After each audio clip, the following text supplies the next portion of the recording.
ओम शांति। सभी भाई बहनों को आज बाबा के मधुर महावाक्य हैं 30/4/24 प्रातः मुरली। ओम शांति। बाप दादा मधुबन।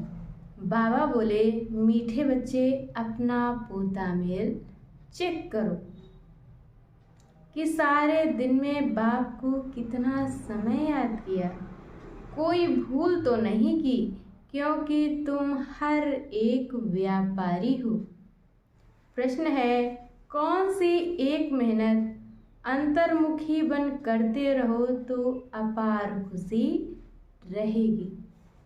उत्तर में बाबा ने बताया है, जन्म जन्मांतर जो कुछ किया है, जो सामने आता रहता है, उन सब से बुद्धि योग निकाल सतो प्रधान बनने के लिए बाप को याद करने की मेहनत करते रहो। जो कुछ भी बुद्धि योग इधर उधर लगा हुआ है, उससे बुद्धि योग निकालना है और सतो प्रधान बनने के लिए बाप की याद की मेहनत करना है। चारों तरफ से बुद्धि योग हटाए अंतर्मुखी बन बाप को याद करो। सर्विस का सबूत दो तो अपार खुशी रहेगी। ओम शांति। बाप बैठ बच्चों को समझाते हैं। ये तो बच्चे जानते हैं कि रूहानी बाप रूहानी बच्चों को बैठ समझाते हैं। रूहानी बाप हुआ बेहद का बाप, रूहानी बच्चे भी हुए बेहद के बच्चे। बाप को तो सब बच्चों की सद्गति करनी है, बाबा को तो सब बच्चों की सद्गति करनी है। किस द्वारा? इन बच्चों द्वारा विश्व की सद्गति करनी है। सारे विश्व के बच्चे तो यहाँ आकर नहीं पढ़ते हैं, नाम ही है ईश्वरी विश्वविद्यालय। मुक्ति तो सबकी होती ही है, मुक्ति कहो जीवन मुक्ति कहो, मुक्ति में जाकर फिर भी सबको जीवन मुक्ति में आना ही है। तो ऐसे कहेंगे सभी जीवन मुक्ति में आते हैं वाया मुक्ति धाम। एक दो के पीछे आना ही है पार्ट बजाने, तब तक मुक्ति धाम में ठहरना पड़ता है। बच्चों को अब रचयिता और रचना का मालूम पड़ गया है। ये सारी रचना अनादि है।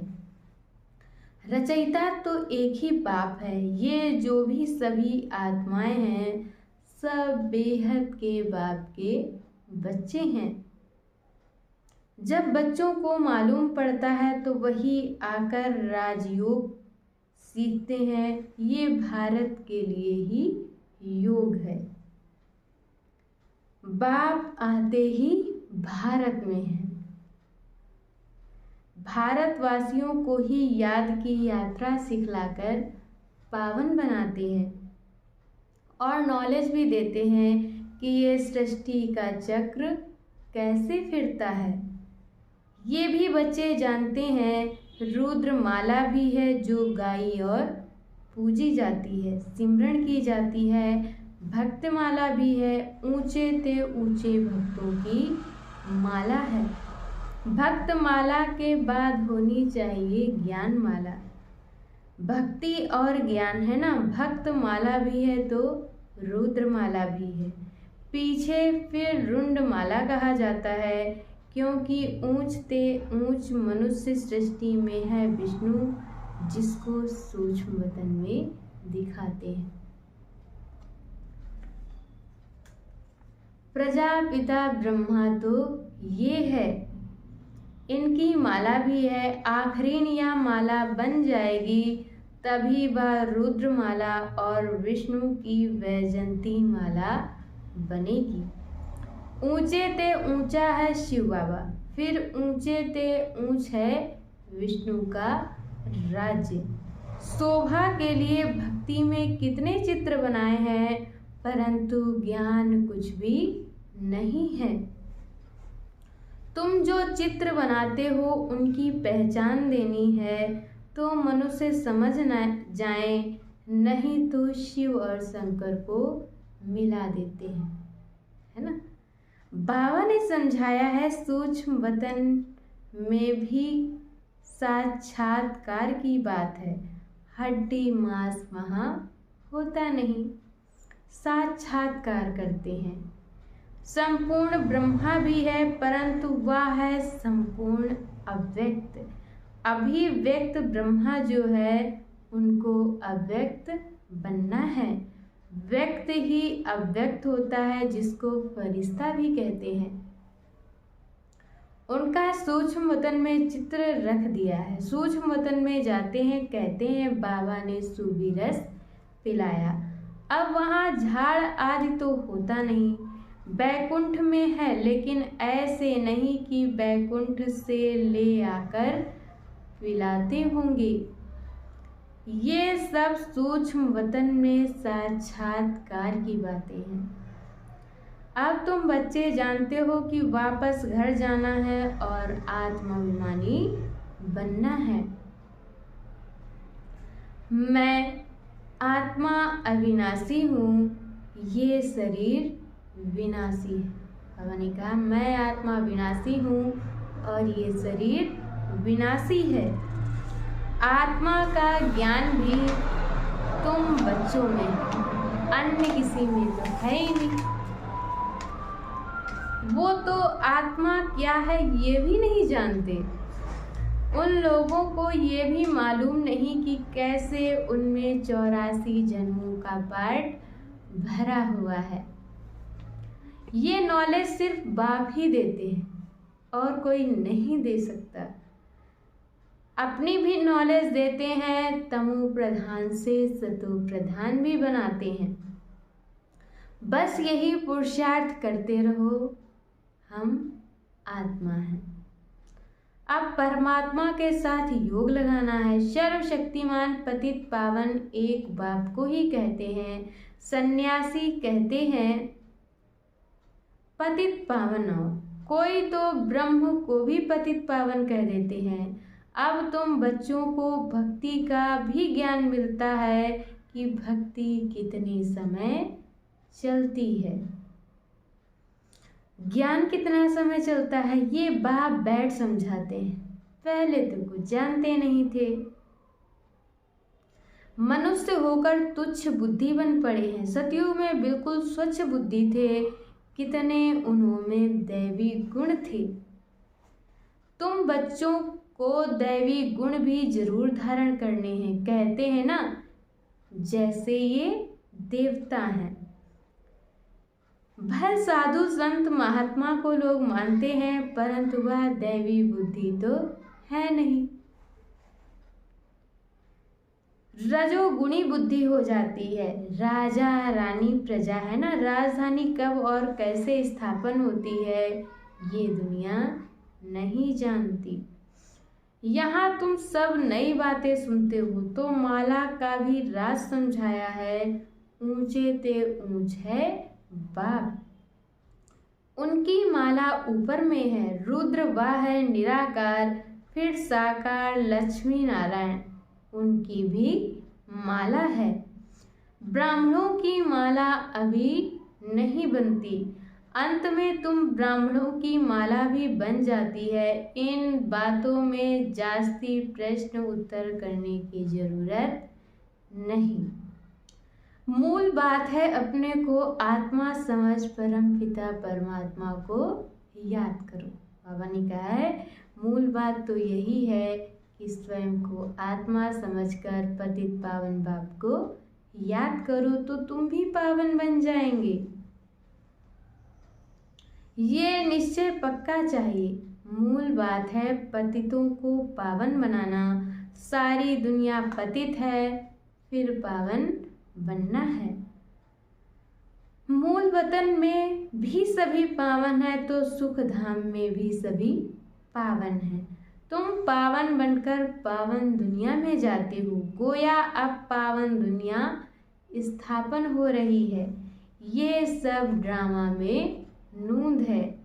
बाप कहते हैं सारे दिन का पोता मेल देखो, कोई भूल तो नहीं हुई? अपने सारे दिन के कार्यविधि को चेक करो कि हमसे कोई भूल तो नहीं हुई। व्यापारी लोग मुरादी संभालते हैं, ये भी कमाई है। तुम हर एक व्यापारी हो, बाबा से व्यापार करते हो। अपनी जांच करनी है कि हमारे में कितने दैवी गुण हैं, कितना बाप को याद करते हैं, कितना हम अशरीरी बनते जाते हैं। हम अशरीरी आए थे, फिर अशरीरी बनकर जाना है। अभी तक सब आते ही रहते हैं, बीच में जाना तो एक को भी नहीं है। जाना तो सबको इकट्ठा है, बस सृष्टि खाली नहीं रहती।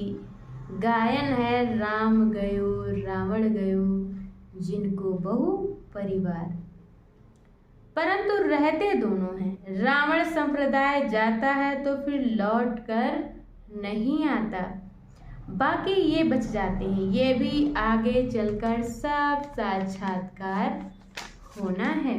बाबा ने कहा आगे चलकर सब कुछ साक्षात्कार होना है। ये जानना है कि नई दुनिया कैसे स्थापन हो रही है, पिछाड़ी में क्या होगा। फिर सिर्फ हमारा ही धर्म रह जाएगा। सतयुग में तुम राज्य करेंगे, कलयुग खत्म हो जाएगा, फिर सतयुग को आना है। अभी रावण संप्रदाय और राम संप्रदाय दोनों हैं, संगम पर ही सब कुछ चलता है। अभी तुम ये सब कुछ जानते हो। बाप कहते हैं भागे आगे जो कुछ राज है वह आगे चलकर धीरे धीरे समझाते रहेंगे। जो रिकॉर्ड में नूंद है वह खुलते जाएंगे और तुम समझते जाएंगे। इन एडवांस कुछ भी नहीं बताएंगे। बाबा ने कहा आप बच्चों को बाबा एडवांस में कुछ भी नहीं बताएंगे, ये भी ड्रामा का प्लान है। रिकॉर्ड खुलता जाता है, बाबा बोलता जाता है, तुम्हारी बुद्धि में ये सब बातों की समझ बढ़ती जाती है। जैसे जैसे रिकॉर्ड बजता जाएगा वैसे वैसे बाबा की मुरली चलती जाएगी। ड्रामा का राज सारा भरा पड़ा है, ऐसे नहीं रिकॉर्ड से सुई उठाकर बीच में रख सकते हैं तो वह रिपीट हो, नहीं वह भी फिर वही रिपीट होगा, नई बात नहीं। बाप के पास जो नई बात होगी वह रिपीट होगी, तुम सुनते और सुनाते जाएंगे। बाकी सब गुप्त है। ये राजधानी स्थापन हो रही है, सारी माला बन रही है। अलग अलग जाकर राजाई में तुम जन्म लेंगे। राजा रानी प्रजा सब चाहिए, ये सब बुद्धि से काम लेना पड़ता है। प्रैक्टिकल में जो होगा सो देखा जाएगा। जो यहाँ से जाते हैं वह अच्छे साहूकार के घर में जाकर जन्म लेते हैं। अभी भी तुम्हारी वहाँ बहुत खातिरी होती है। इस समय भी रत्न जड़ित चीजें सबके पास होती हैं, परंतु उन्हों में इतनी पावर नहीं है। पावर तुम्हारे में है। तुम जहाँ जाएंगे वहाँ अपना शो करेंगे। तुम तो ऊंच बनते हो तो तुम जाकर वहाँ दैवी चित्र दिखाएंगे। आसुरी बच्चे जन्मते ही रोते रहेंगे, गंदे भी होते हैं। तुम तो बड़े कायदे सिर पलेंगे, गंद आदि की कोई बात नहीं। बाबा ने कहा है सतयुग में जब तुम्हारा जन्म होगा तो बड़े कायदे सिरे से पाले जाएंगे। आजकल के बच्चे तो गंदे हो पड़ते हैं, सतयुग में ऐसी बात हो ना सके। फिर भी हेवन है ना, वो तो स्वर्ग है ना, वहाँ बांस आती नहीं जो कहना पड़े अगर बत्ती जलाओ। बगीचों में बहुत खुशबूदार फूल होंगे, यहाँ के फूलों में इतनी खुशबू नहीं। वहाँ तो हर एक चीज में 100% खुशबू रहती है। यहाँ तो 1% भी नहीं है। वहाँ तो किस्म किस्म की चीजें होंगी। सतयुग में बाबा ने बताया वहाँ तो किस्म किस्म की चीजें होंगी। बर्तन आदि सब सोने के होंगे। जो बर्तन भी होंगे वो सोने के होंगे। जैसे यहाँ के पत्थर वहाँ फिर सोना ही सोना। रेती में भी सोना होता है। विचार करो कितना सोना होगा जिससे मकान आदि बनेंगे। वहाँ ऐसी मौसम होगी ना सर्दी ना गर्मी।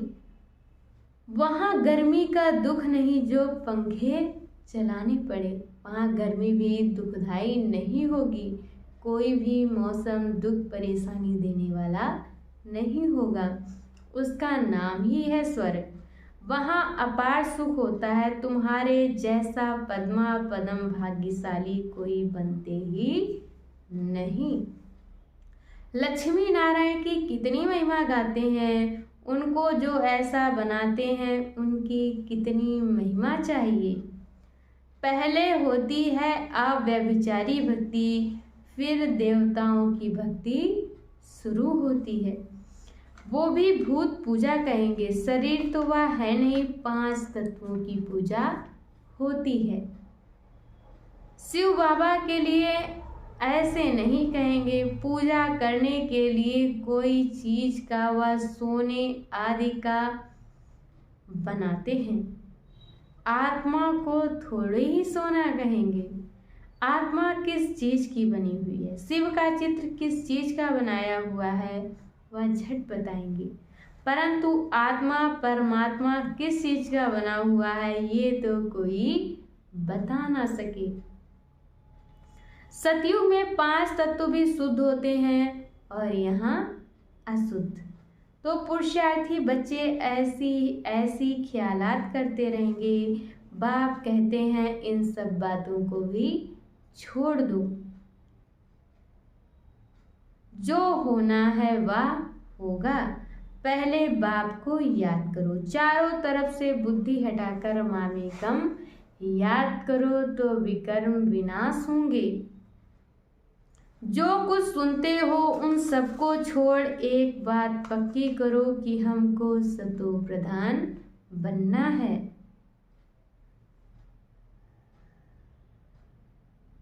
फिर सतयुग में जो कल्प कल्प हुआ होगा वही होगा। उसमें फर्क नहीं पड़ सकता। मूल बात है बाप को याद करो। ये है मेहनत, वह पूरी करो। तूफान तो बहुत आते हैं। जन्म जन्मांतर जो कुछ किया है वह सब सामने आता है। तो सब तरफ से बुद्धि को हटाकर मेरे को याद करने का पुरुषार्थ करो। अंतर्मुखी होकर तुम बच्चों को स्मृति तो आई सो भी नंबरवार पुरुषार्थ अनुसार।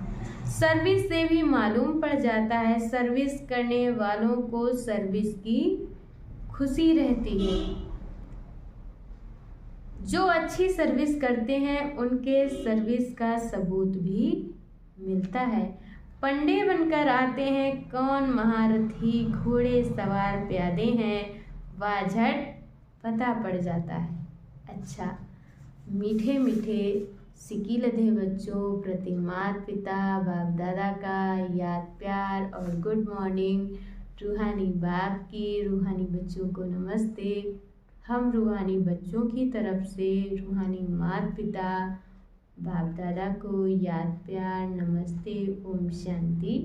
शुक्रिया बाबा शुक्रिया। और आज बाबा ने मुरली में धारण करने के लिए मुख्य सार दिया है। पहला पॉइंट, दूसरी सब बातों को छोड़ बुद्धि को चारों तरफ से हटाकर सतो प्रधान बनने के लिए अशरीरी बनने का अभ्यास करना है। दैवी गुण धारण करने हैं। दूसरे पॉइंट में बाबा ने बताया है बुद्धि में अच्छे अच्छे ख्यालात लाने। कहते ना जैसा सोचोगे वैसा बनोगे। हमारे राज्य स्वर्ग में क्या क्या होगा, उस पर विचार कर अपने को उस जैसे लायक चरित्रवान बनाना है। यहाँ से बुद्धि निकाल देनी है। और आज बाबा ने हम बच्चों को वरदान दिया है, सेवा द्वारा मेवा प्राप्त करने वाले सर्व हद की चाहना से परे सदा संपन्न और समान भव। सेवा का अर्थ है मेवा देने वाली। बाबा कहते हैं ना, जो सेवा करेगा वो मेवा पाएगा। अगर कोई सेवा असंतुष्ट बनाए तो वो सेवा नहीं है। ऐसी सेवा भल छोड़ दो, लेकिन संतुष्टता नहीं छोड़ो। जैसे शरीर की तृप्ति वाले सदा संतुष्ट रहते हैं, वैसे मन की तृप्ति वाले भी संतुष्ट होंगे। संतुष्टता तृप्ति की निशानी है। तृप्त आत्मा में कोई भी हद की इच्छा, मान शान, सेलिब्रेशन, साधन की भूख नहीं होगी। वे हद की सर्व चाहना से परे सदा संपन्न और समान होंगे। और आज की मुरली का स्लोगन है, सच्ची दिल से निस्वार्थ सेवा में आगे बढ़ना अर्थात पुण्य का खाता जमा होना। सच्ची दिल से निस्वार्थ सेवा में आगे बढ़ना अर्थात पुण्य का खाता जमा होना। अच्छा, ओम शांति।